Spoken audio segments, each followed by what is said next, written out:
sesión quinta queda reglamentariamente aprobada. El acta de la sesión sexta se pone a disposición de los miembros de la comisión. La señora secretaria dará lectura a la cuenta. Señora secretaria, por favor. Gracias, presidente. Se han recibido los siguientes documentos. Oficio del secretario general de la Cámara de Diputados, mediante el cual comunica que la sala accedió a la solicitud de prórroga del plazo de vigencia de esta comisión especial investigadora por 30 días. Esto es, hasta el 3 de junio de 2019, para dar cumplimiento a su cometido. Ordinario 433 del subsecretario de Educación, mediante el cual da respuesta a oficio 30 de esta comisión, por el que se solicitó informar acerca de si hay certeza absoluta que las instituciones de educación superior que se están recomendando a los alumnos de la Universidad del Pacífico para su reubicación carecen de situaciones de riesgo o problemas en cuanto a su situación financiera o a su gestión o a vulneración de sus estatutos, a fin de entregar plena garantía a los estudiantes en el ejercicio de su derecho a la educación. Asimismo, precisar si se han solicitado informes financieros y balances a dichas universidades, así como la oportunidad en que se solicitó esta información, y remitir información acerca de las instituciones de educación superior estatales con las cuales se ha tomado contacto para la educación de los estudiantes. Correo electrónico de la alumna de obstetricia de la Universidad Iberoamericana, señorita Angie Fredes, a través del cual manifiesta su preocupación respecto del convenio con la Universidad de Santiago de Chile, puesto que aún no cuentan con prácticas clínicas y no han recibido información al respecto. Agrega que es el tercer año que pierden desde el año 2017 y ven que ello se sigue repitiendo. Solicita oficiar al Ministerio de Salud para encontrar campos clínicos a la brevedad. Esto a la cuenta, señor presidente. Muchas gracias, señora secretaria. Se abre la palabra sobre la cuenta. Diputado Venegas. Diputado Venegas quiere la cuenta. Espero que le alcance con los lentes. Diputada Rojas. Pero no estamos en el momento de los varios. ¿Palabras sobre la cuenta? ¿Ustedes escucharon la cuenta? ¿No? ¿Varios? ¿Nadie? Ok, no. Diputada Rojas. Sí, diputado Winter, es para excusarme porque no me voy a poder quedar en la sesión debido a una situación personal, así que quería excusarme con la estudiante y los demás asistentes de la comisión. Adelante. Excusada. Presidente. El diputado Venegas, por favor. Quiero consultar qué vamos a hacer en relación al punto número 3 de la cuenta en esta importante preocupación de una alumna de obstetricia que manifiesta su preocupación respecto al convenio con la Universidad de Santiago de Chile, respecto de la falta de prácticas clínicas. O sea, eso es de la Universidad Iberoamericana, exactamente. Diputado Venegas, yo le podría dar una respuesta, pero creo que la respuesta que puede dar don Juan Eduardo Vargas es bastante más útil para el caso. Claro, como comisión podríamos haber tomado un acuerdo de oficiar. Pero es que hemos oficiado en esa materia, porque recuerde que tuvimos una sesión en que se habló prácticamente todo el tiempo de la situación de la Universidad Iberoamericana, en donde los estudiantes de la Universidad del Pacífico generosamente entregaron ese tiempo. No sé si Juan Eduardo nos quiere contar si hay algún avance en esa materia. Porque sí, lo que sí tuvimos, que yo creo que fue positivo con respecto a la Universidad Iberoamericana, es que la sesión en la que vino el rector Solesi, aclaramos varios puntos del convenio que eran dudas, y que si bien habían cosas que no estaban cumplidas materialmente el día de hoy, sí aclaramos cuál era la interpretación de cuestiones del convenio que todos teníamos. Yo creo que eso fue bastante positivo, y que la interpretación que tenía el gobierno además era la misma que la que tenían los estudiantes, y eso creo que fue positivo que quedara en acta.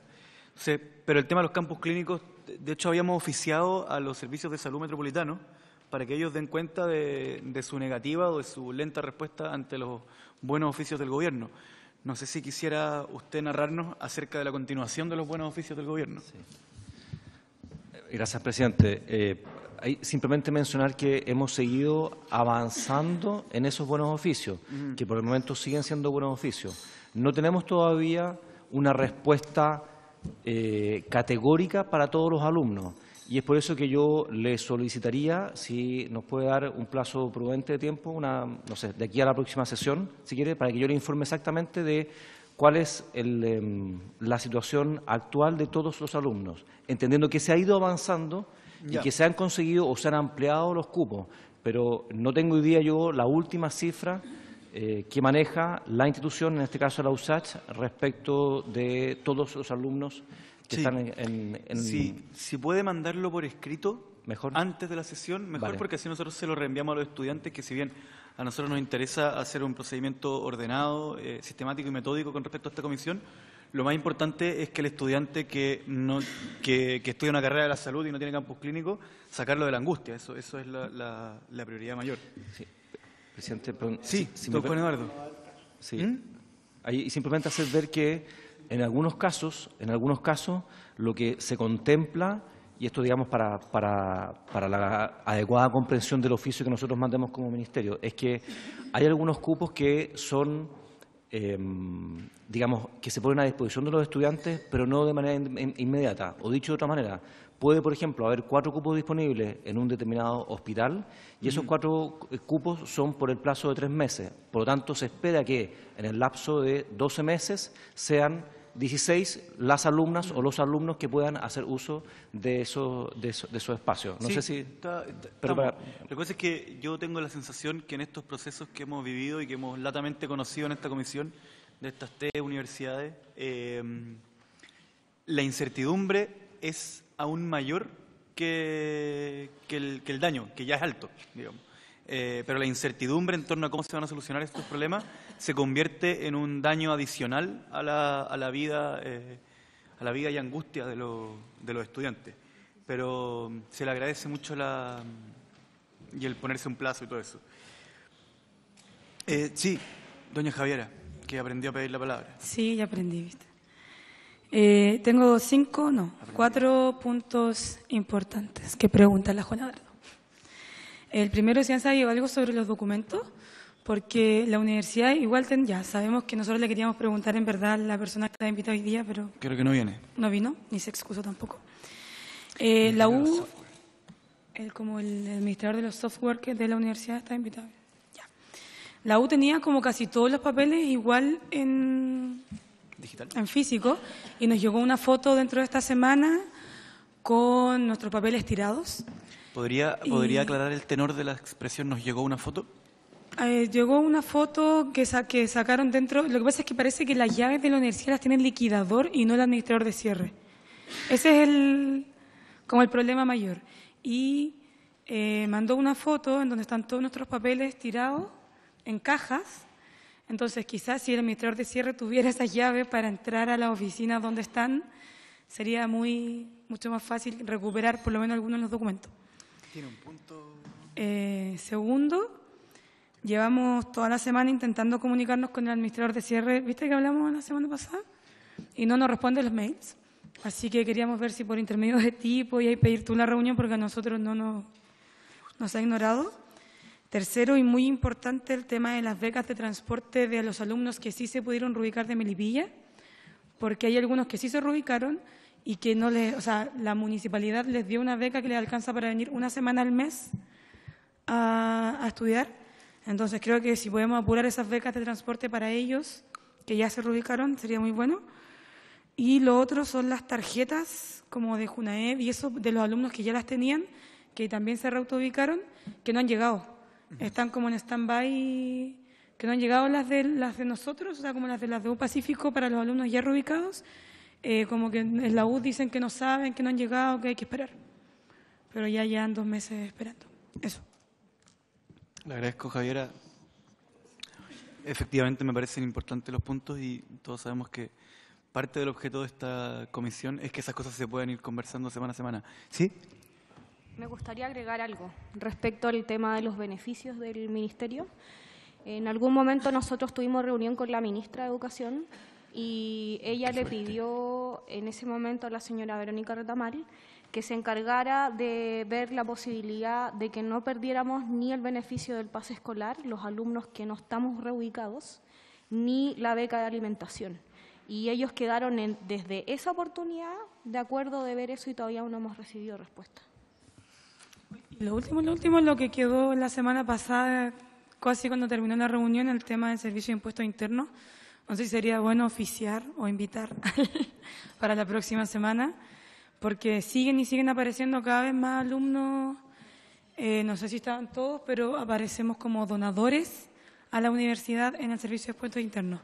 en vez de pagar el año escolar, donamos esa plata. O sea, hay alumnos que llevan 2 años, 3 años donándole plata a la universidad y apareció, nos dimos cuenta este año con el tema de la... ¿Ah? Qué generosos. Qué generosos somos los alumnos de la UCI. Y espero que hayan pagado el impuesto a la donación. Don Juan Eduardo, harta... que le tocó fácil la semana pasada. Así que... Está bien, presidente, por su intermedio, dar algunas respuestas y también comprometerme a generar las respuestas que no estén en condiciones de entregar hoy día. Respecto de la ubicación de los registros, la ubicación física, nosotros hemos estado conversando con el administrador de cierre y lo que estamos nosotros en este momento, no en condiciones, pero cerca de cerrar, es de ofrecerle algún tipo de instalación dentro del Ministerio de Educación para que el administrador pueda ubicarse. Pero quiero ser claro, digamos, no está todavía definido porque estamos viendo en qué ubicación podría ser, porque esa ubicación, la que está disponible, estaría destinada originalmente para otro propósito. Lo que estamos viendo es ver si es que ese otro propósito puede ser reubicado, por así decirlo, en otra parte y destinar esta ubicación para el funcionamiento del administrador de cierre y también para el alojamiento, aunque sea temporal, de ciertos registros académicos que hoy día están dispersos en bodega, en el colegio que está ubicado en el Rodeo, etcétera. Pero esa es una información que nosotros esta semana vamos a estar en condiciones de tener completamente cerrada y, por supuesto, para poner a disposición del administrador de cierre y de los estudiantes. Eso en primer lugar. Respecto al contacto con el administrador de cierre, por supuesto, desde ya ofrezco toda la gestión para que se lleve a cabo esa reunión y también nosotros vamos a hacerle ver al administrador de cierre que si no es él, es la persona que está ayudando, digamos, quien debe contestarle inmediatamente o en cuanto ustedes lo requieran sus requerimientos de información o de reuniones. Nosotros nos vamos a contactar con ustedes para darles cuenta de la fecha de esa reunión. En tercer lugar, presidente, respecto a las becas de transporte, a ver, si son becas de transporte que son especiales, distintas de las que están incluidas en la tarjeta TNE de JUNAEP, esas becas deben tramitarse o deben gestionarse por la vía de ley de presupuesto. O sea, hoy día, esto es para que lo tengan súper claro, nosotros no estamos en condiciones de poder ofrecer a los alumnos de Melipilla un beneficio que no esté contemplado expresamente en la ley de presupuestos como un beneficio. Sí se puede hacer el intento de gestionar una ayuda para el próximo año, digamos, en la medida que se incorpore en la ley de presupuestos. Pero al menos, presidente, digamos, por su intermedio, aclarar que hoy por hoy, para esos alumnos no puede haber un beneficio por cuanto no está contemplado en la ley de presupuestos. Pero sí se puede intentar tramitar e introducir en la ley de presupuestos del próximo año. Respecto a la tarjeta JUNAEP, me comprometo a tener nosotros hemos hecho, y lo conversamos la semana pasada, hemos hecho las gestiones con JUNAEP, pero todavía no tenemos una respuesta formal en términos de si se puede o no se puede. ¿Alguna noción de cuándo podría...? Sí, también me comprometo que sean los próximos días. Lo que pasa es que finalmente también depende de JUNAEP, presidente, y JUNAEP es la que, de alguna manera, nos hace ver que la restricción que debe cumplirse para que los alumnos puedan tener este beneficio, el de contar con una tarjeta, con la TNE, es el de que estén matriculados. Y, por tanto, respecto a los alumnos reubicados, esa tarjeta, ese beneficio ya debe estar. Si el alumno ya se matriculó, simplemente es chequear por qué no existe hoy día o por qué no se ha actualizado. Sin embargo, el problema pasa por aquellos alumnos...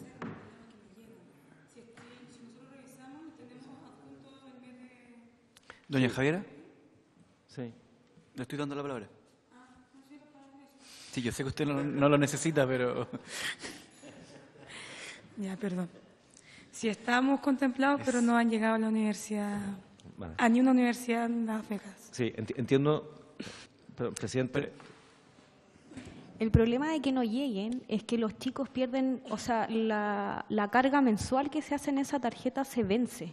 Entonces, si ya los chicos no recibieron marzo, se les va a vencer marzo, abril, vamos a empezar mayo y todavía no les entregan la tarjeta. Doña Javiera. Presidente, vamos a hacer entonces, Primero, el chequeo respecto de los alumnos que ya están reubicados y hacer la verificación de por qué no se ha actualizado todavía el beneficio de la TNE. Bien, esa es una cosa. Y lo otro es ver, que es más complejo, pero hay que insistir con Junaep, es ver la posibilidad, la factibilidad legal de que alumnos que todavía no están matriculados en ninguna parte puedan seguir gozando el beneficio de la TNE. Esa es la principal restricción, es decir, la TNE finalmente Junaep lo que hace es administrar un beneficio y ese beneficio exige como requisito que el alumno esté matriculado. Por lo tanto, lo que tenemos que ver es si legalmente el alumno, aun cuando no esté matriculado en ninguna parte, pueda seguir gozando ese beneficio. Si podemos de alguna manera sortear ese requisito por la vía de que el administrador de cierre dé fe, por ejemplo, es un ejemplo simplemente, de fe de que el alumno efectivamente es un alumno que todavía se encuentra en los registros de la Universidad del Pacífico, si a lo mejor esa es la vía, bueno, pues intentaremos por esa vía poder generar el beneficio para los estudiantes que no se han reubicado todavía. Y por último, presidente, respecto de impuestos internos, me lo hicieron ver las alumnas la semana pasada, es un tema en el cual nosotros no tenemos mayor injerencia, pero me parece de la mayor gravedad, si es que efectivamente, o digamos, no sé, hay algo que no comprendo, digamos, por qué el alumno aparece haciendo una donación en circunstancias que el dicho pago corresponde, digamos, a... Por supuesto, pero ¿quién estaría en mejores condiciones para averiguarlo que el Gobierno de Chile? Sí, o sea, yo es que lo digo porque sinceramente todos quedamos intrigados con la información que nos entregaron los estudiantes. Pero yo sugeriría, presidente, creo yo, digamos, que si ustedes ofician a impuestos internos, probablemente sea, creo yo, digamos. Yo quisiera proponer lo siguiente: oficiemos a impuestos internos. Dice lo que está pensando. Después se soluciona eso. Oficiemos a impuestos internos. Convoquemos a que Impuestos Internos mande a alguien, no tiene por qué ser el director, si eso es es alguien que pueda darnos una explicación satisfactoria. Y lo otro que yo quisiera tomar el compromiso es de que invitemos de manera insistente al administrador de cierre a participar de esta comisión, que yo creo que es lo más natural y lógico. Y último dato, el jefe de la División de Educación Superior va a ser nombrado mediante la expresión usted, cuando se refiera directamente a él. Cuando nos refiramos al jefe de la educación de manera directa, se puede hacer por intermedio del presidente, sino usted.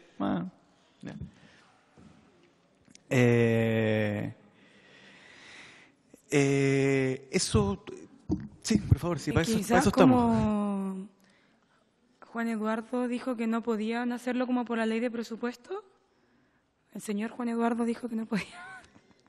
Perdón. Podríamos oficiar también al Ministerio de Transporte a ver si por una ley miscelánea se puede apurar un poquitito la beca de transportes para los niños de Melipilla que ya están reubicados. Creo que lo hicieron con antiguas reubicaciones, que por leyes misceláneas sacaron la plata. ¿Diputado Venegas? Creo. No, solo con el objeto de ser honesto con ellas y entendiendo la preocupación, es un poquito más complejo que eso. Requiere primero voluntad del Ejecutivo, que envíe el proyecto. Ya normalmente las platas de los distintos ministerios están fijadas por el presupuesto del año anterior aprobado y están destinadas, de manera que reasignaciones no son posibles a menos que vengan del Tesoro Público, y eso necesariamente requiere del Ejecutivo. Y ni siquiera del Ministerio de Educación, ni siquiera del Ministerio de Transporte. Hay un escollo más grave que salvar, que es Hacienda y la Dirección de Presupuestos, te lo aseguro. Entonces, independientemente que se puede plantear y ocultar la posibilidad, es un poquito más complejo como que sea así, enviar una... Sí sé, pero me refiero a pedirlo. A ver si ¿pedirlo? se puede. Sí, pues. Como pedir no hay engaño, dicen en mi zona, ¿no? Sí. En todas las zonas dicen eso. Podríamos, si a alguien se le ocurre una figura jurídica mejor, pero a mí se me ocurre mandarle una comunicación al Ministerio. Pero yo creo que finalmente estas becas no corresponden tampoco al Ministerio de Transporte, ¿sí? ¿De transporte? No, porque son beneficios que otorga el Minedu.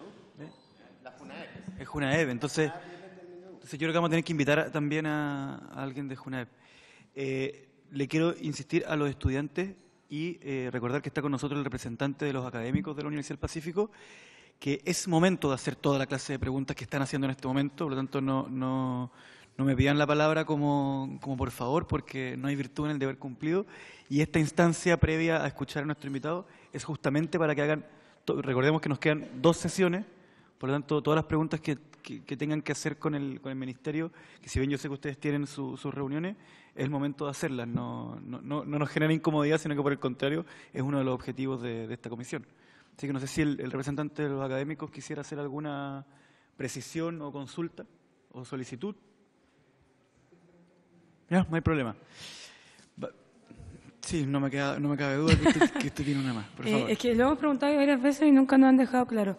Los alumnos que ya están que ya salieron, que ya pasaron todos sus ramos y que solamente les falta su título, que ya hicieron su práctica pero todavía no se las valida ni nada, ¿quién tiene que validarles la práctica y entregarles el título? ¿El administrador de cierre, la universidad que lo recibe, el ministerio?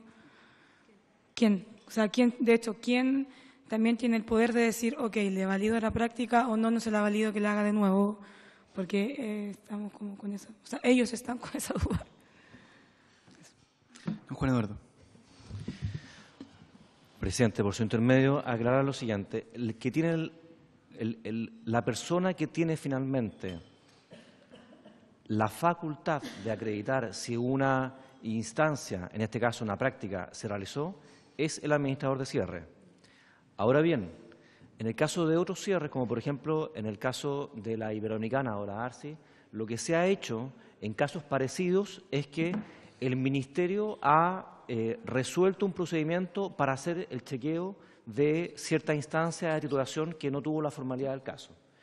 Y una vez hecho ese chequeo, el Ministerio le entrega la información al administrador de cierre, quien finalmente firma el documento en virtud del cual se le acredita a la universidad tutora que este proceso tuvo lugar. Es decir, todos finalmente participamos, pero el que pone la firma, el que acredita con su firma que tal proceso se hizo y se hizo de buena manera, es el administrador de cierre.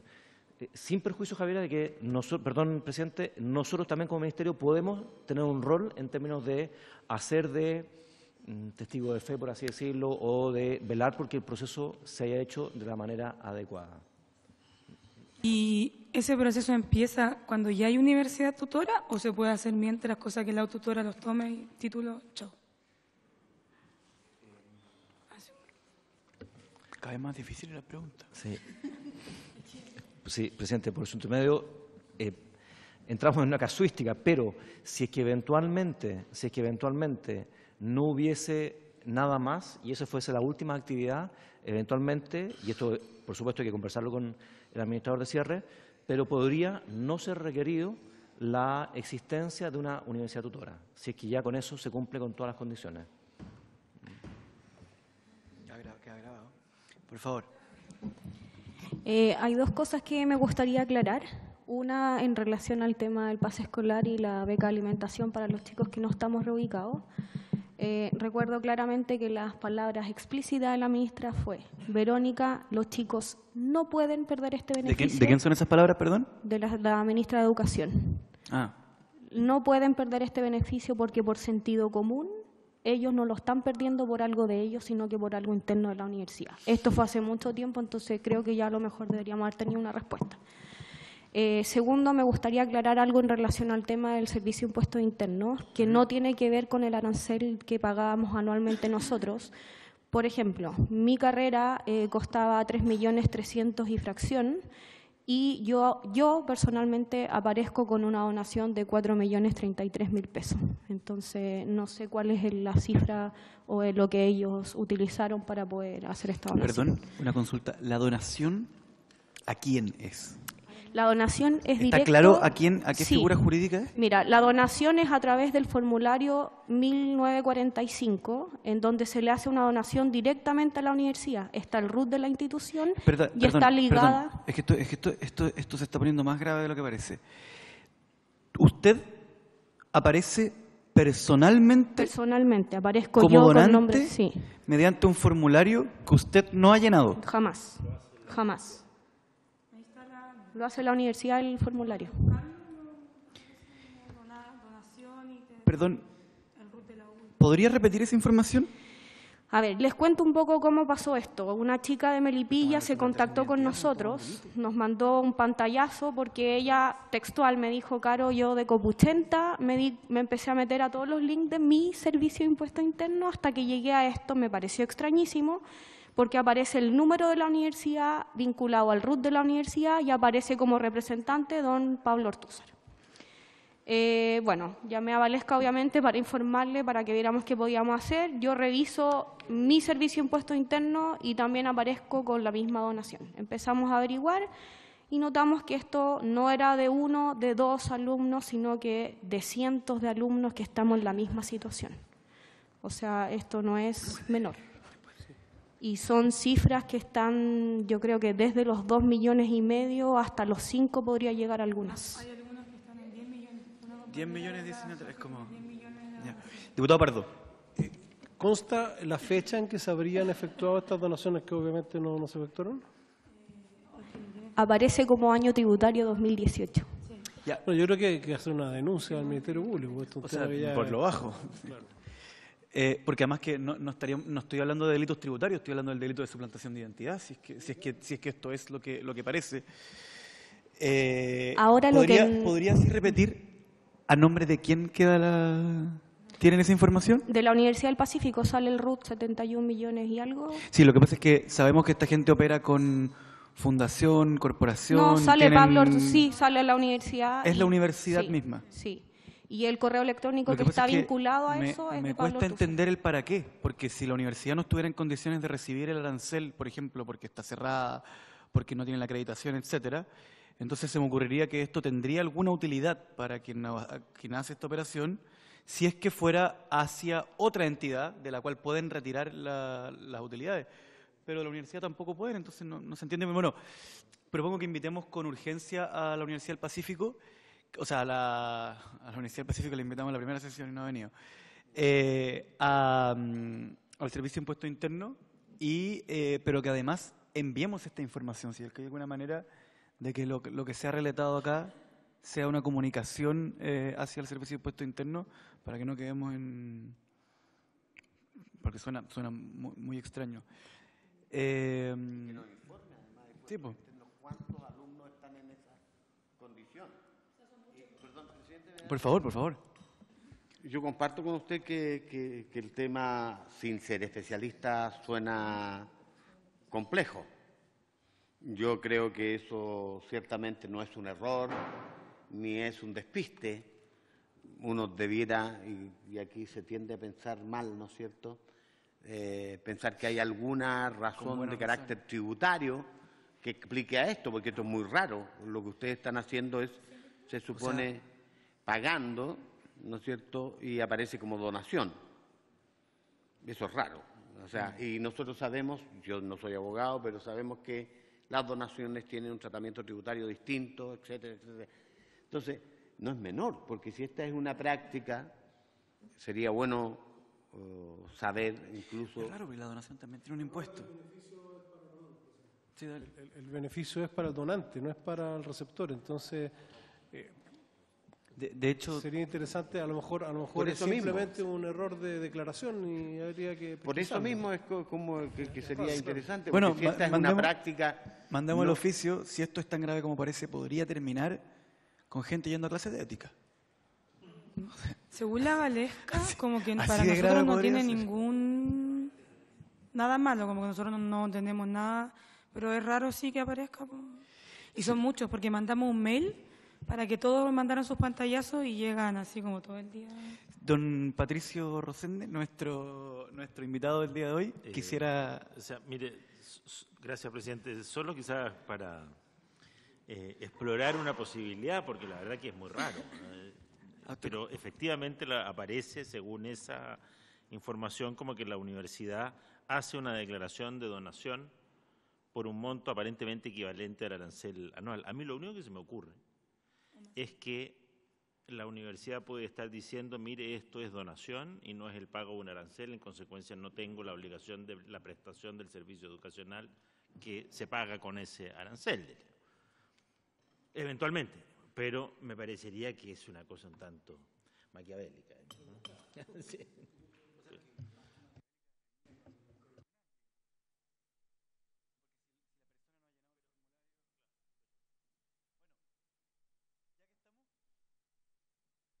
Ya que estamos, ¿cerramos? Sí, por favor.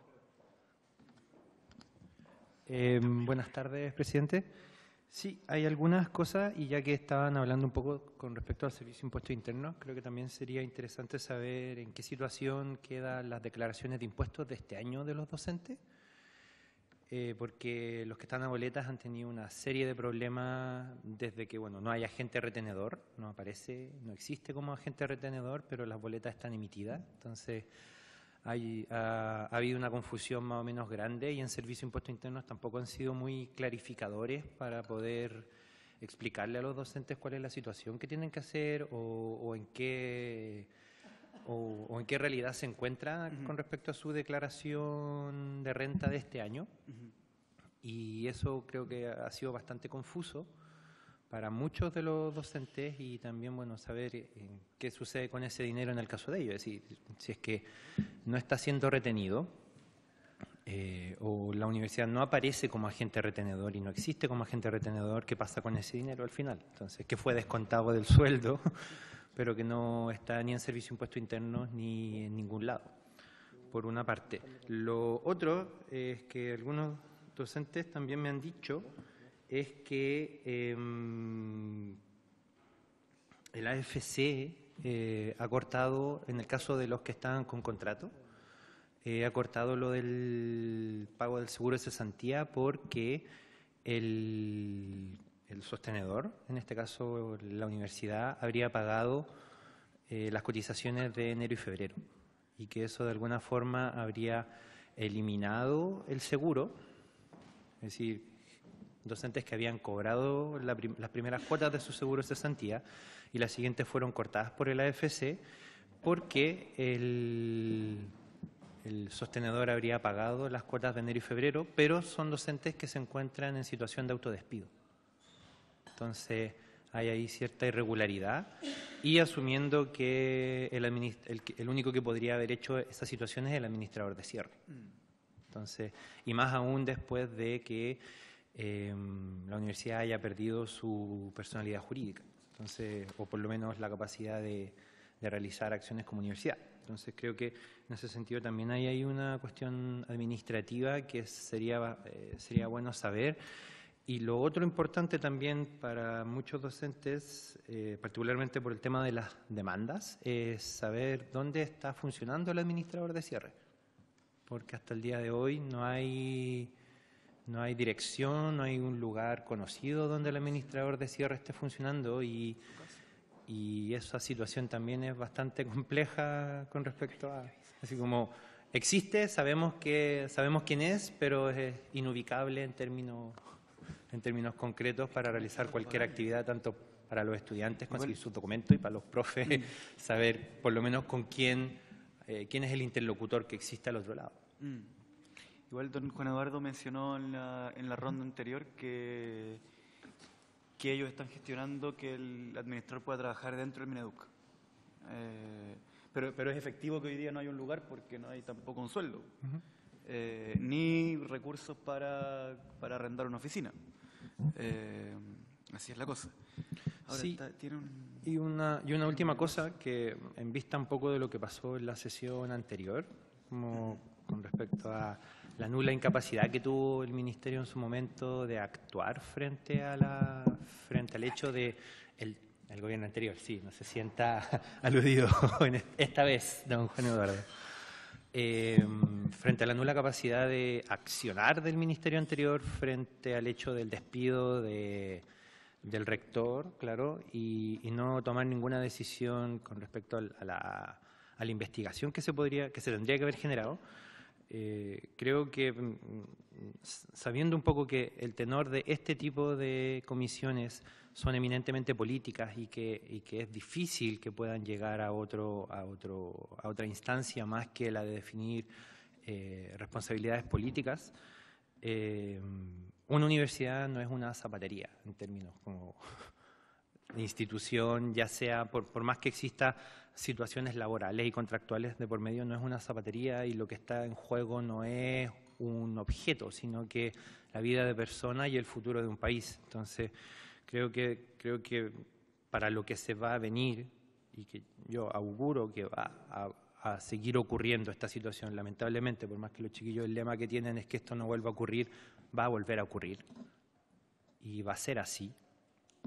No es posible que tengamos estructuras legales que no permitan perseguir de manera directa a los responsables. Es decir, cómo un sostenedor puede abrir una universidad, robarse todo el dinero, arrancarse y no recibir el castigo que se merece. Es decir, en cualquier país civilizado, esto debiera ser razón de expulsión de la OCDE. Debiéramos ser expulsados de la OCDE por razones como esta. Solo por ser un país tercermundista incapaz de poder hacerse cargo de sus estudiantes y hacerse cargo de manera responsable de las personas que cometen los delitos frente al futuro de las personas y futuro de la nación. Entonces, creo que en ese sentido, ya sea desde cómo se reestructuran las leyes, es decir, no es posible que el lucro esté prohibido, pero no exista ningún tipo de castigo frente al hecho de hacer el lucro. Es decir, sabemos que no se puede hacer lucro, pero el que lo hace da lo mismo porque no recibe ningún castigo. Entonces, creo que en ese sentido es importante que quizás, no desde esta comisión directamente, pero sí esté presente la discusión de que tiene que ser mucho más riguroso el desarrollo de leyes frente a este tipo de delitos y que obviamente los responsables cumplan las penas que deben cumplir. Es decir, si aquí no son solo los estudiantes, son funcionarios, son trabajadores, son familias que ven destruida su vida y sus esperanzas por la mirada más cruel de las personas. Entonces, creo que eso también es un llamado de atención al poder legislativo en ese sentido. Sí. Diputado Pardo, por favor. Lo que está señalando es totalmente cierto, pero hay que considerar que la institucionalidad que fiscaliza y entrega herramientas potentes a la subsecretaría, en este caso, que se está creando, no estaba vigente tampoco, ni ha estado plenamente vigente respecto de este caso. Entonces, hay bastante más regulación hoy día para el futuro de la que había a propósito de lo que pasó en la Universidad del Pacífico. Sí, yo quisiera darme una licencia y comentar las expresiones aquí dichas. Lo primero sobre el funcionamiento de la comisión. Yo la invitación que le hago a todos los docentes de la universidad es que vamos a pasar ya la próxima semana, ojalá, a la redacción. Nosotros tenemos una propuesta de redacción desde la presidencia de la comisión de conclusiones y sugerencias que hace el informe final. Finalmente, el informe de esta comisión se vota como cualquier ley. No tiene un efecto concreto, o sea, no es que si nosotros decimos el señor Ortúzar tiene que pagar, no pasa nada. Es que la opinión de ese informe no es la opinión de un par de diputados, sino que pasa a ser la opinión de la Cámara de Diputados. No deja de ser una opinión, pero es la opinión de la Cámara de Diputados, no es cualquier opinión. Y eso hace también que a futuro, cuando se legisla, no es, oye, ¿sabéis que se me ocurrió una idea loca? Sino que es, oye, ¿sabéis que tenemos la misma recomendación de la Comisión ARCI, de la Comisión Iberoamericana, de la Comisión del Pacífico y, por lo tanto, de la Universidad del Mar? Entonces, cuando el legislativo desatiende 4 veces la misma sugerencia, se genera un efecto político. Pero es un informe estrictamente político, y quisiera informarlo, pero también quisiera informar a los estudiantes, a los docentes y a los funcionarios, si pueden transmitirles el mensaje, a que nos hagan llegar las conclusiones y sugerencias que a ellos les gustaría que estén en el informe. Después los diputados haremos el trabajo de bajar y subir indicaciones, porque uno obviamente intenta, no vamos a estar de acuerdo en todas, uno intenta que sus sugerencias y conclusiones tengan la mayor cantidad de adhesiones de parte de los diputados, lo que significa que hay un proceso de negociación natural y de votación, finalmente, que es cuando ya no queda negociación alguna. Sí, yo quisiera mencionar que ha habido un cambio en la institucionalidad, pero esto yo lo he dicho muchas veces y creo que está bien repetirlo. La forma en que se instauró el sistema de educación superior en Chile y la regulación que obtuvo en los años 80, no en la actual, comprendía la posibilidad de que esto pasara. comprendía la posibilidad de que esto pasara y esto era aceptado como una posibilidad. Yo le he dicho, esto es una discusión de larga data en la historia de nuestro país y siempre le he recomendado a todos que lean la historia del decreto Cifuentes en 1865, que es la primera vez en que hay una crisis en el Ministerio de Educación en el siglo XIX por el decreto que establece la posibilidad de que instituciones privadas vendan títulos de educación superior sin la debida inspección del organismo público competente. Tanto así que en esa ocasión tuvo que renunciar el jefe de la educación superior y tuvieron que retrotraer el decreto Cifuentes, y Abdón Cifuentes pasó a la historia por haber tenido esa idea y no se repuso hasta 1920 en una negociación para establecer las escuelas particulares subvencionadas, que no existían hasta la ley que sale en 1920. Por lo tanto, el problema que ustedes están sufriendo hoy día es un debate que está en el corazón del conflicto de la educación chilena desde hace más de 150 años y no una excepción y algo que se nos pasó, digamos, sino que al pensar esto deben funcionar como empresas, se aceptó que, bueno, ¿y qué cosas tienen las empresas? Bueno, las empresas quiebran, pues. Las empresas quiebran y sus dueños ven cómo administran esas quiebras. Eso era parte de la... Ahora, yo creo que ha habido una modificación y quisiera darle la palabra a don Juan Eduardo también para que él se refiera a los comentarios del representante de los docentes. Don Juan Eduardo. Gracias, presidente. A ver, respecto de las dos primeras aprehensiones, creo que el que tiene la última palabra, sin duda, ahí es el administrador de cierre. Yo no tengo noticia... no tengo la información respecto de qué ha pasado con las retenciones de impuestos. Sin embargo, si efectivamente esa retención se llevó a cabo, pero no fue depositada en la institución previsional correspondiente, todo me lleva a pensar que lamentablemente esos dineros fueron utilizados por la institución y en cuestiones distintas de las que debían haber sido. Me lleva a pensar... Ojalá estuviera equivocado, pero pues, lamentablemente creo que en este caso no lo estoy. Lo mismo respecto de los seguros de cesantía. No sé bien hasta qué época, hasta qué mes en concreto se realizaron esas cotizaciones y creo que es bueno también que el administrador de cierre lo pueda resolver. Ahí nosotros desconocemos completamente la información. Ahora bien, respecto de lo último, que finalmente es la queja más profunda, por así decirlo, o la advertencia que por su intermedio usted hace. Ahí es bueno aclarar que la Ley de Educación Superior establece la creación de la Superintendencia de Educación Superior. Y es precisamente en previsión de situaciones como esta que, de acuerdo a la discusión que tiene lugar, se piensa en la creación de esta institución. ¿Qué distinto puede hacer la Superintendencia de Educación Superior de lo que actualmente hace el Ministerio de Educación y en particular la División de Educación Superior?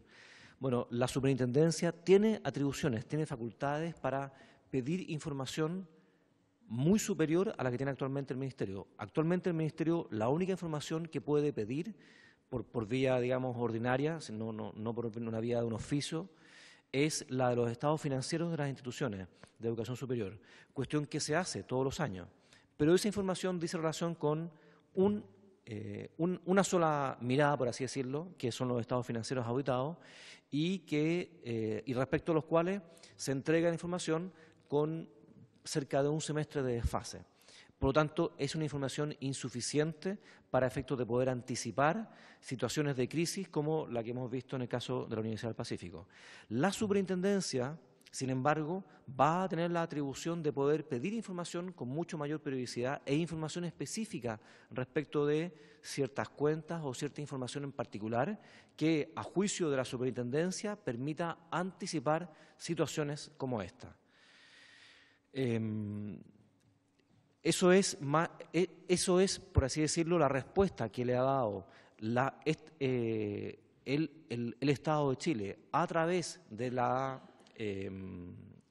legislación y en particular de la Ley 21.091 a situaciones como esta, que, insisto, van a poder ser anticipadas de mucho mejor manera a través de las herramientas de las cuales dispone la superintendencia.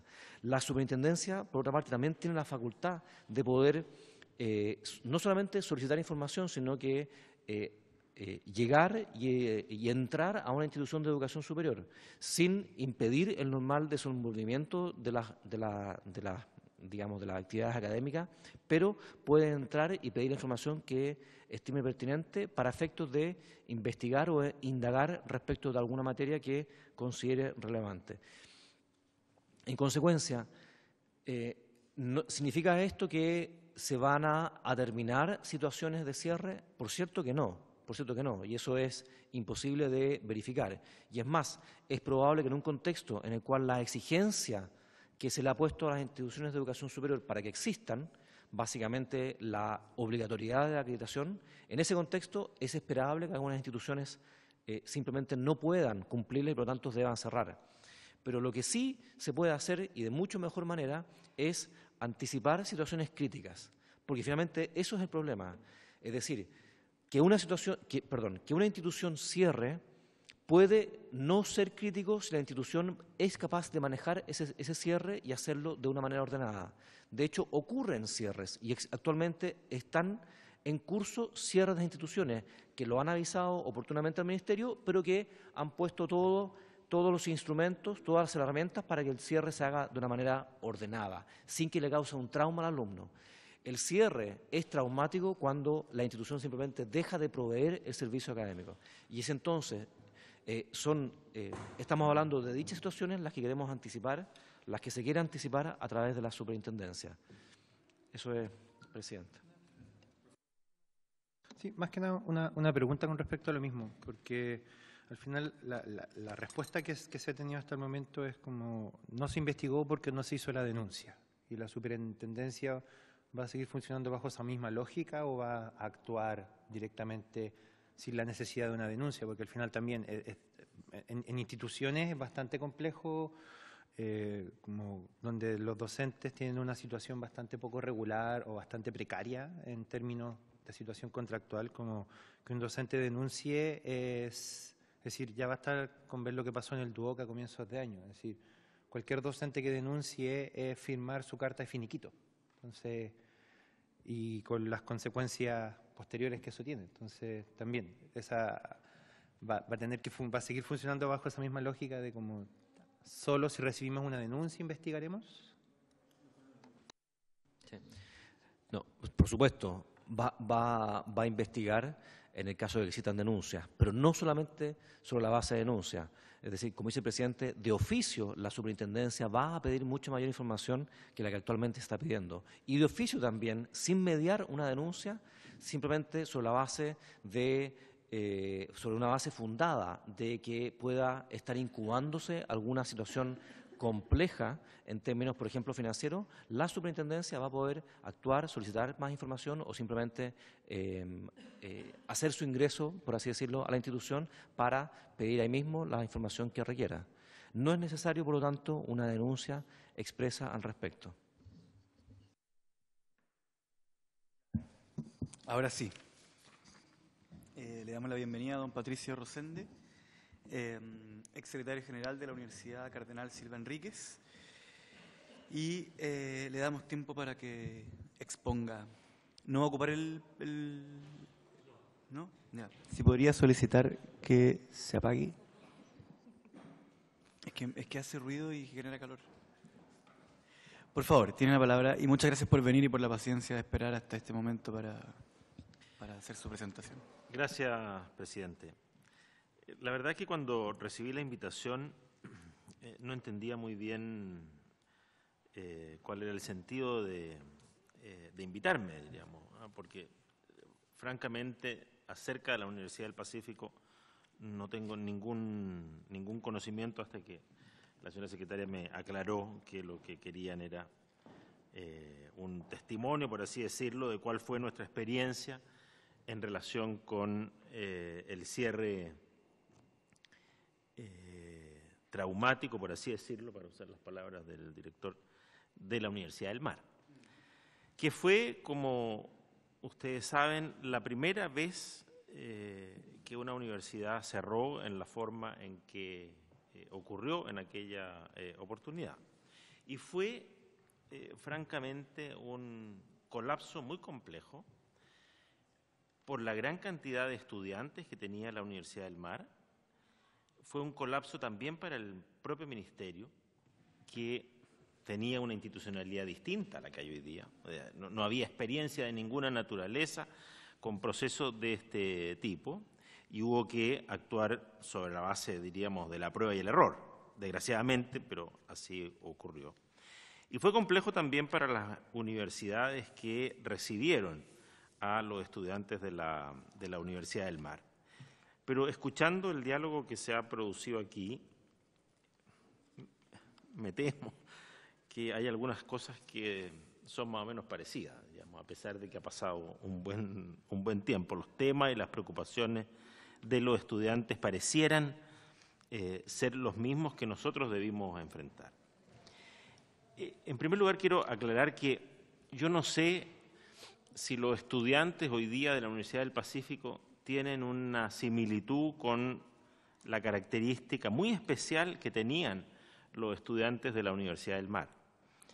En esa época se trataba de, mire, para decir las cosas en buen chileno, la Universidad del Mar lo que hizo fue incorporar como estudiantes a personas que no tenían ni las condiciones, ni el interés, ni la capacidad de ser estudiante universitario.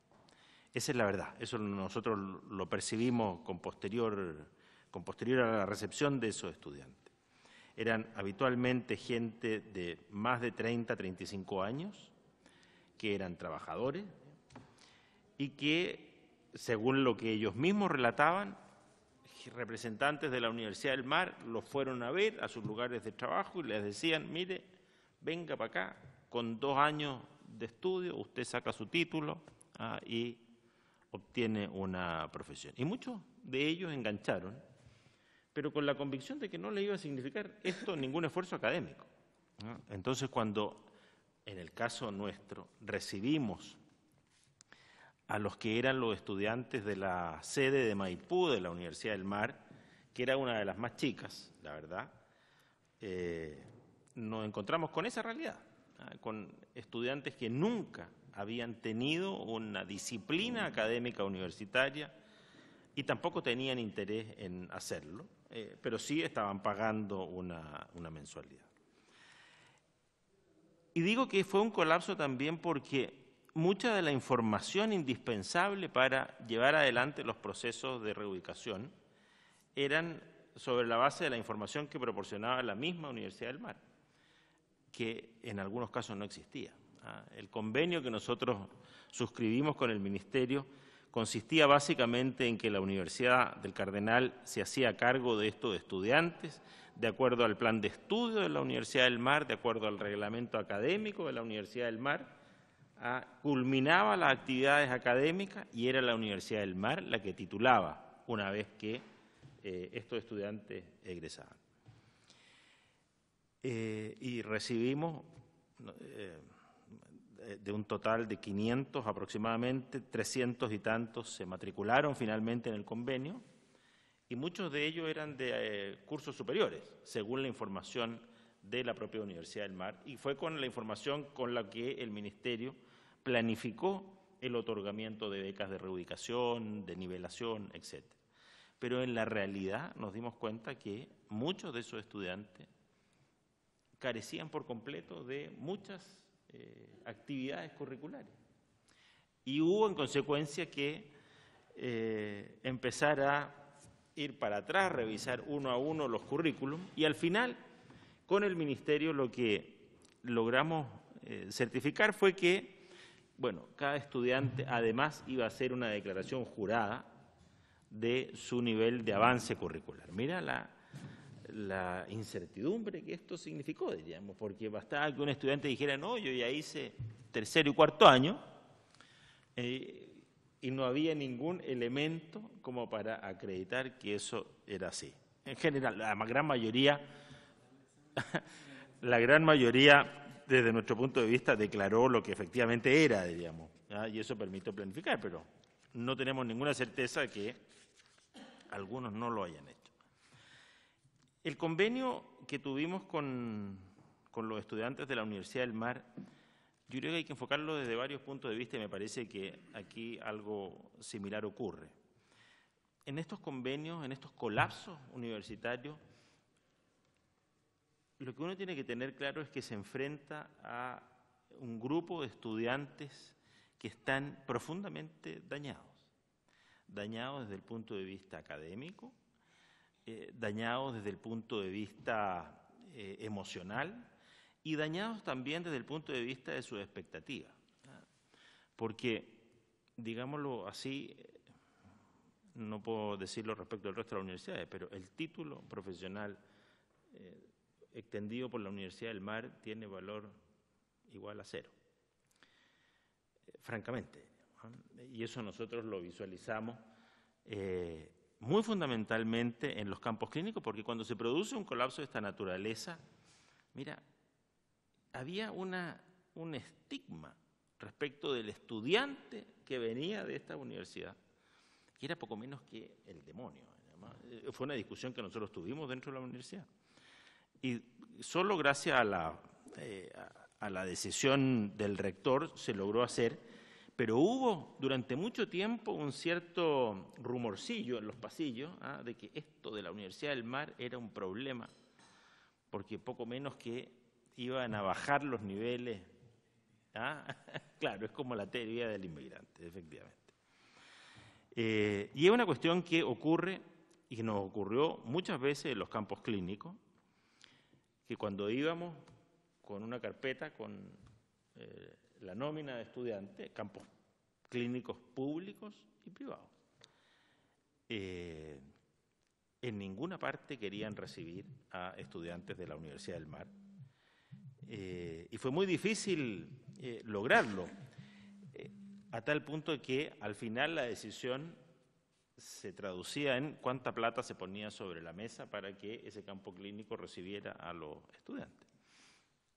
En algunos casos eran cuestiones bien insólitas, porque hicimos muchos convenios con no se llaman SAPU, se llaman CESFAM o consultorio a nivel comunal. Entonces, en algunas partes nos pedían un auto como contraprestación al convenio, además de la cantidad de UFs por alumno, diríamos, por cupo. Para la universidad esta era una cuestión nueva, porque era un mercado absolutamente desregulado. Entiendo que hoy día hay una serie de normativas de licitación, en fin, no sé qué cosa diríamos, pero que es distinto a este escenario que vivíamos el año 2013, en que la cantidad de cupos que podíamos obtener se obtenía solo por la cantidad de recursos que la universidad disponía. Y las becas de reubicación en realidad no daba, desgraciadamente, para cubrir esos costos.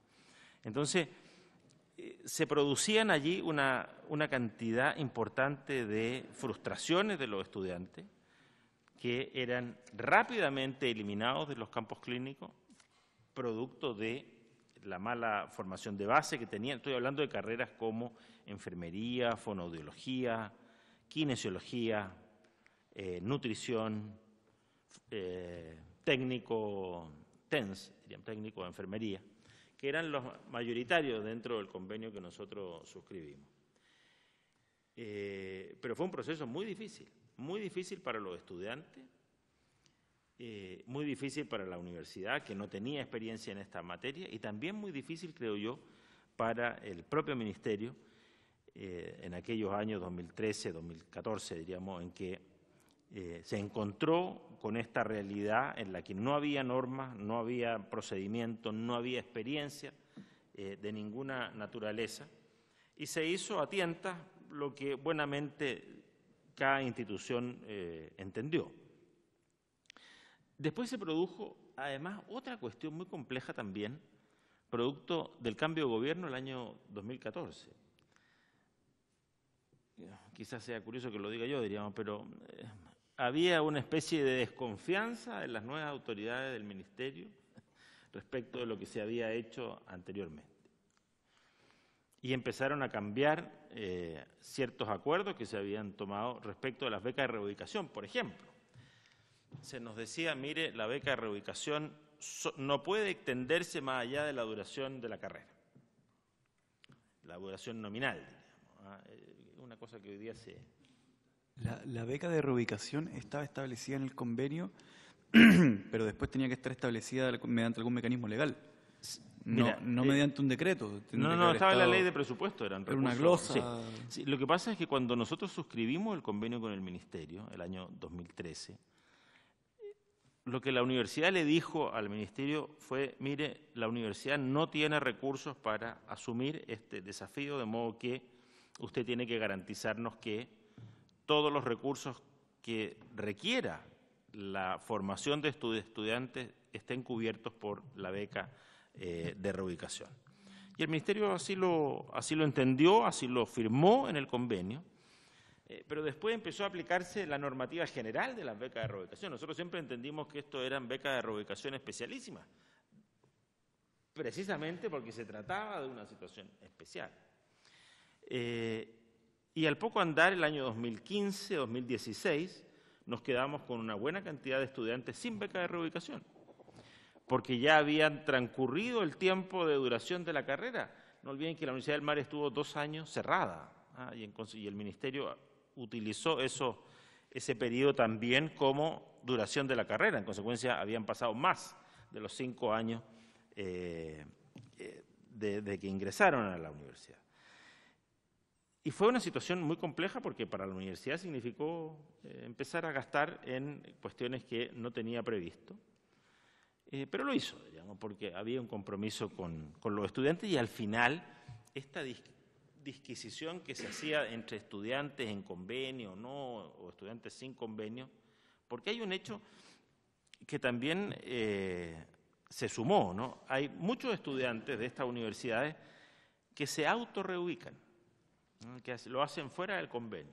Entonces tú tienes dentro de la universidad estudiantes en convenio, que tienen una realidad, estudiantes que vienen de la misma universidad, en un número no menor, que no tienen los beneficios de los que están en convenio, y se produce ahí una pugna. Al final el Ministerio lo que hizo fue extender los beneficios a todos, los que venían de la Universidad del Mar y se habían reubicado, y eso generó una situación muy compleja también, porque ahí aparecieron una cantidad de estudiantes de la Universidad del Mar muy numerosa que nadie sabía, digamos, que existía.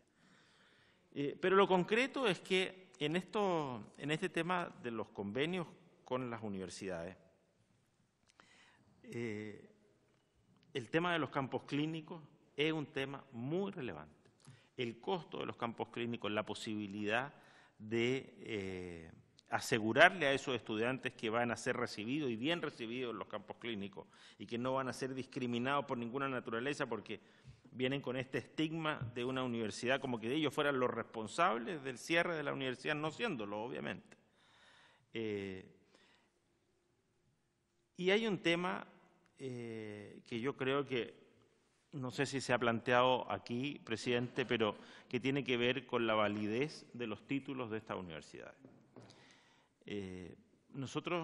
Para nosotros siempre fue un tema esto de que tuviésemos que impartir un plan curricular distinto al propio de la Universidad del Cardenal, digamos, porque era desde nuestro punto de vista, y los curriculistas nuestros decían que esto era un plan que no satisfacía las necesidades hoy día de las disciplinas y que había que modificarlo, pero no se podía porque el convenio no lo permitía y porque además los estudiantes decían, no, pues a mí me hacen el mismo plan que yo me suscribí y no me pueden hacer otro con mayores exigencias. Pero lo concreto es que a la postre, de los 381 estudiantes que nosotros recibimos en el convenio, 270 y tantos de los cuales se titularon con nosotros, nos pedían en las ceremonias de titulación que el título se los diera la Universidad del Cardenal, no la Universidad del Mar, cuestión que no podíamos hacer. Entonces tuvimos que inventar una especie como de certificado tipo diploma, digamos, ¿no? Para que fuera complementario al de la Universidad del Mar, y por ahí salimos, diríamos, pero todo fue en procesos de aprendizaje, de error y aprendizaje, con mucho reclamo, por cierto, reclamo con el Ministerio, con los estudiantes, mucho tema judicial.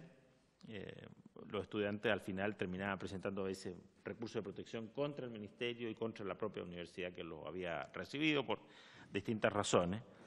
Entonces se producen tensionamientos entre las distintas partes porque no hay una institucionalidad que sea capaz de enfrentar adecuadamente estos procesos. Pero como le decía, a la larga, del año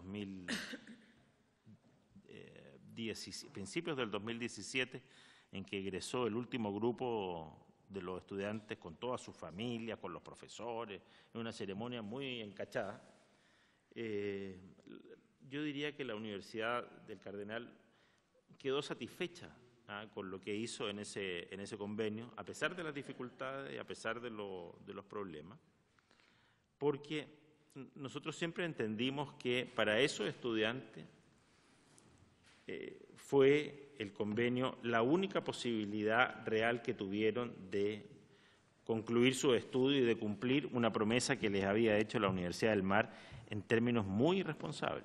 Se trataba, como lo señalé, de estudiantes que muy probablemente en condiciones de normalidad nunca habrían ido a una universidad.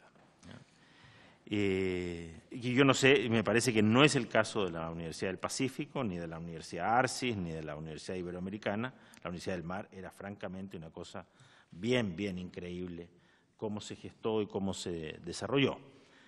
Pero yo creo que hoy día el Ministerio está en mejores condiciones que hace 6 años atrás o 5 años atrás de dar cuenta de estas crisis traumáticas de universidades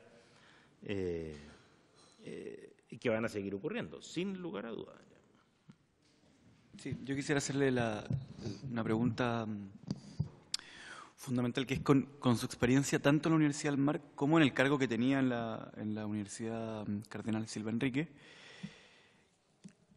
¿Qué recomendación hace al Poder Legislativo en esta materia? Por cuanto una de las interferencias que hemos tenido durante toda esta comisión es que estamos analizando un desastre ocurrido con otra legislación. Por lo tanto, no sabemos durante todo el curso de esta comisión si es que el problema está solucionado o no está solucionado, porque entonces la pregunta que yo le hago es ¿qué nos recomienda? Y además quisiera enmarcarla justamente en la diferencia a la cual usted ha hecho referencia todo el tiempo, en donde lo que ocurre en la Universidad del Pacífico es bastante más sofisticado desde el punto de vista legal, porque la Universidad del Mar, con mucho respeto, era un desastre desde el punto de vista de la totalidad de lo que se espera de una casa de estudios. Tanto así que yo recuerdo de esa época que la denuncia la hace el rector de la universidad. Es el rector el que dice esto es mentira, digamos. Esto no es una universidad.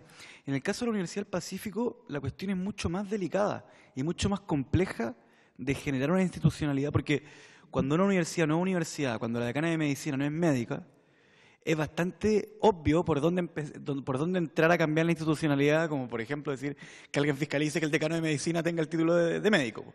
Pero en el caso de la Universidad del Pacífico, lo que yo he entendido, ya después de varias sesiones, es que es una universidad que contaba con bastante prestigio. Hasta el día, no hasta un proceso de decadencia, sino que es hasta el día en que deja de contar con ese prestigio. Y en donde los estudiantes eran buenos estudiantes y los profesores eran buenos profesores y las salas de clase eran buenas salas de clase. Por lo tanto, todos los elementos necesarios para que hubiera una buena universidad en la Universidad del Pacífico estaban presentes. Hasta que alguien decide, y aquí quiero ser justo y no tan solo panfletario, porque es más delicado que eso, es hasta que cuyo impulso de lucro dio vida a esa universidad, decide que ya no es tan buen negocio por un montón de circunstancias que podríamos analizar, ¿ya? Lo cual, desde el punto de vista de la legislación y de los usos existentes al momento de fundar la universidad, era algo considerado legítimo por la inmensa mayoría de la sociedad chilena, ¿ya? O sea, meterse a fundar una universidad privada para ganar plata de ella era algo considerado legítimo por gobierno, por oposición, por rectores, por académicos, por estudiantes, etcétera, al momento en que la Universidad del Pacífico se funda. Y esta universidad, que yo estoy diciendo que contaba con prestigio, justamente fue fundada por el mismo tipo al que hoy día estamos acusando como un delincuente. Entonces, el problema de la libertad que le estamos entregando a estas personas es que pueden ser buenos hasta que dejan de serlo. Y eso, ¿por qué me ponen una dificultad? Porque si a mí me dijeran, ¿qué legislación tendrías que hacer para evitar que vuelva a ocurrir la Universidad del Mar? Bueno, es muy fácil, pues tiene que cualquier persona que hubiese ido una hora a hacer un par de preguntas a la Universidad del Mar, si hubiese topado con la decana de medicina, le habría dicho, ¿me puede prestar su certificado de egreso? No, no lo tengo, chuta, aquí está pasando algo muy raro. Mi problema es que detectar una crisis como la Universidad del Mar es mucho más difícil porque la crisis es estrictamente financiera. Por lo tanto, es un problema del flujo de caja de quien sostiene el negocio. Yo ocupo, a propósito, la palabra sostiene. Entonces, la pregunta, en síntesis, es ¿qué recomendación le hace al Poder Legislativo y qué cosas de la actual institucionalidad distintas a la anterior ve que sí solucionan el problema y qué carencias ve también en la actual institucionalidad? Porque ya digamos que si esto vuelve a pasar con la actual institucionalidad, ya podemos empezar a pensar que el Poder Legislativo es parte de los culpables. Eso. Bueno, no sé si tengo... perdón. Siempre que sean preguntas al expositor. Sí, quisiera hacerle como un par de preguntas, más que nada en vista de la experiencia cuando estaba en el gobierno. ¿Cómo fue la situación de los docentes en el momento de la Universidad del Mar? Porque me imagino que así como la decana de medicina no era médico, tienen que haber existido docentes que sí, por lo menos, tenían un título o que eran buenos docentes. Es decir, dentro de una institución, normalmente por campana de Gauss deberían haber por lo menos profesores buenos y profesores malos. Y el ejemplo que estamos poniendo es el extremo de los malos. Claro, tienen que haber habido buenos profesores a los que quizás se les adeudó dinero, a los que no se les pagó, que no tuvieron buenas situaciones, que no habían situaciones contractuales, etcétera. Es decir, eso por un lado. Y con respecto a la persecución que el Consejo de Defensa del Estado hizo o dejó de hacer frente a los sostenedores, porque en el caso de la Universidad del Mar, ahí sí que había una gran cantidad de dinero del CAE que estaba involucrado y que era bastante plata pública que fue a parar a los bolsillos de los dueños de la universidad. Entonces, si es que el Estado fue capaz de perseguirlos y llegar a que pagaran de alguna manera por el delito cometido, o al final terminó siendo como la banda de los Carlitos que terminan haciendo clases de ética.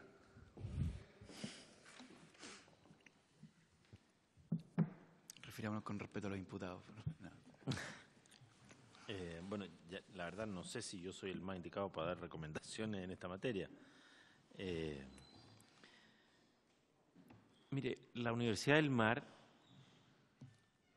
tenía más de 25.000 estudiantes, tenía estupendas sedes en varias ciudades del país, tenía un cuerpo... Sí. Tenía un cuerpo docente muy numeroso. Yo creo que, no sé si alguien podía anticipar lo que iba a ocurrir,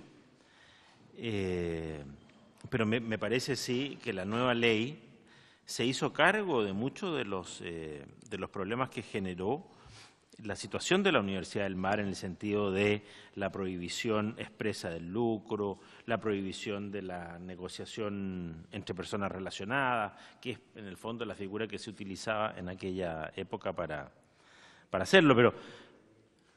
Pero efectivamente, no sé si el gobierno, la oposición, diríamos, pero como que todos sabían que las universidades tenían este giro, por así decirlo. Es que es bueno hacer memoria. Recordemos que el ministro de Educación explicaba en televisión abierta que él mismo retiraba utilidades de la universidad de la cual era...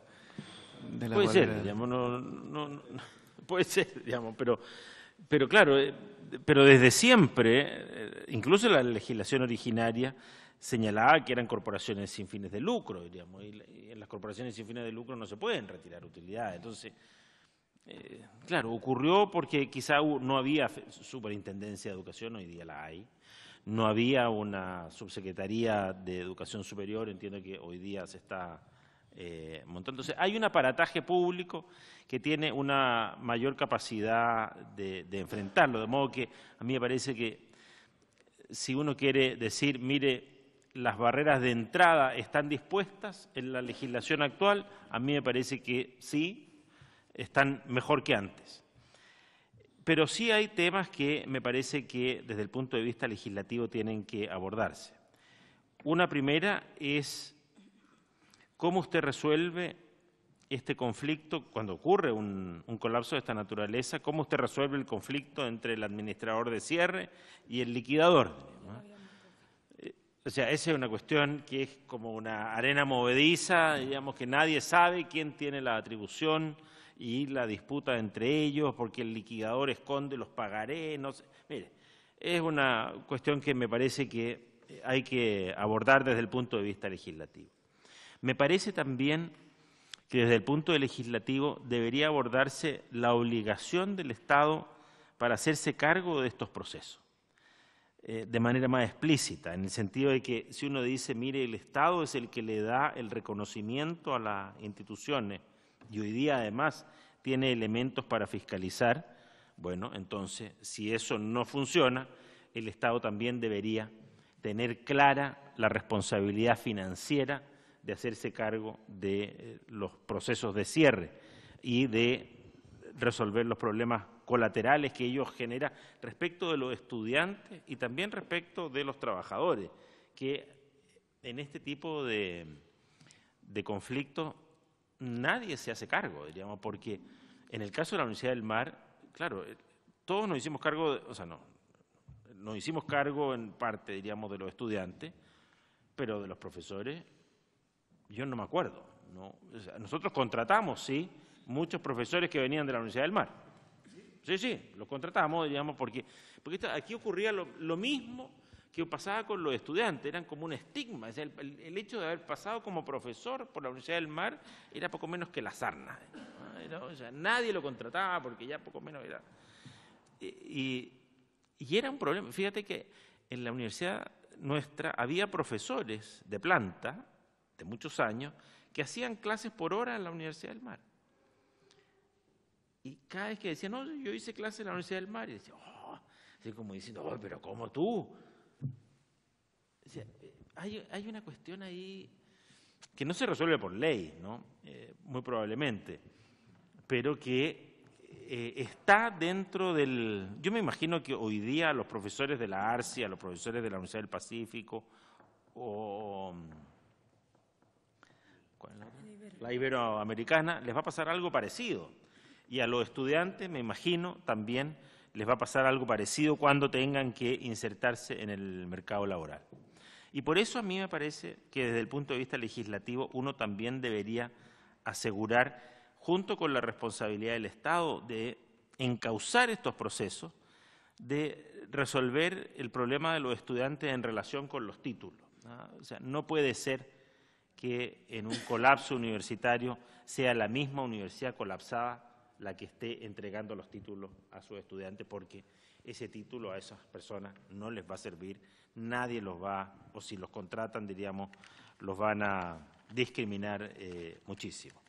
Ahí hay temas que me parece a mí que se pueden abordar desde el punto de vista legislativo.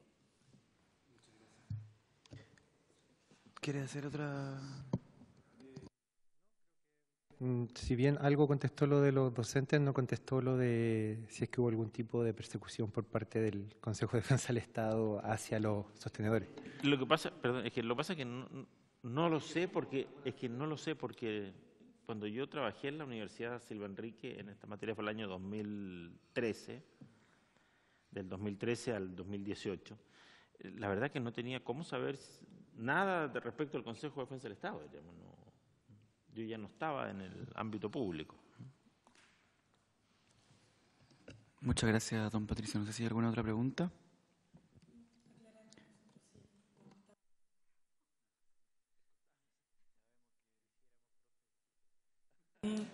Y de verdad yo creo que... Ya, ahora sí que me la pregunto. O sea, ojalá no tener los mismos problemas que los alumnos de la Universidad del Mar, pero nosotros sí teníamos buenos profesores y sí teníamos... Yo creo que estamos todos conscientes de que son dos crisis de muy distinta naturaleza. O sea, la de nosotros era súper como administrativa. O sea, es que es muy sencillo. Una es financiera, la otra es académica. Digamos. No, acá no. Bueno, muchas gracias a todos los presentes por haberse cumplido el objeto de la sesión. Esta se levanta.